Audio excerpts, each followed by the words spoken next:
Vous êtes salarié ou retraité et habitez à l'étranger? Voici comment déclarer la retenue à la source propre aux non-résidents.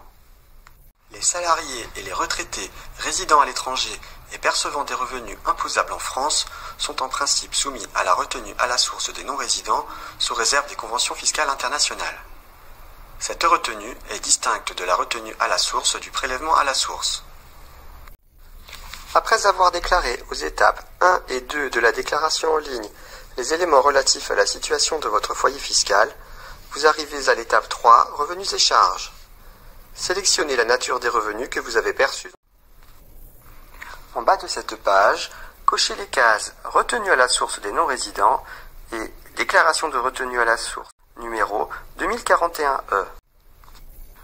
Vos salaires sont à déclarer aux rubriques 1 à F et suivantes. Ils sont normalement pré-remplis. Vos pensions de retraite sont à déclarer aux rubriques 1 à L et suivantes. Elles sont en principe pré-remplies.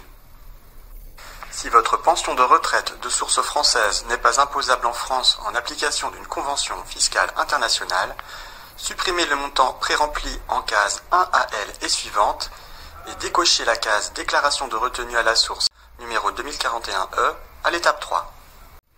La retenue à la source prélevée par votre employeur ou par votre caisse de retraite est normalement pré-remplie à la rubrique 8TA.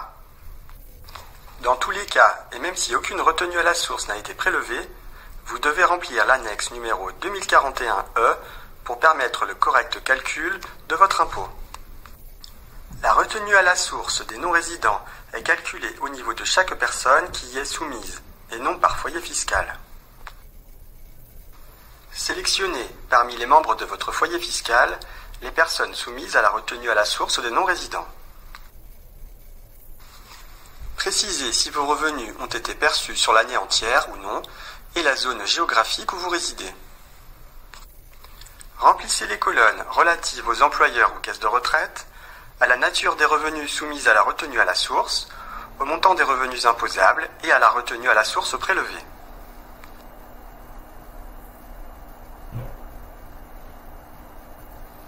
Le report est activé sur la déclaration de revenus en rubrique 8TA. Ne modifiez pas le montant reporté à la rubrique 8TA. Même si ce montant est égal à 0, la retenue à la source prélevée est bien prise en compte pour le calcul de votre impôt. Vous pouvez poursuivre votre déclaration en cliquant sur Suivant. Ce tutoriel est désormais terminé. Pour en savoir plus, rendez-vous sur le site impôts.gouv.fr, rubrique internationale particulier, ou sur la page Facebook de la Direction des impôts des non-résidents.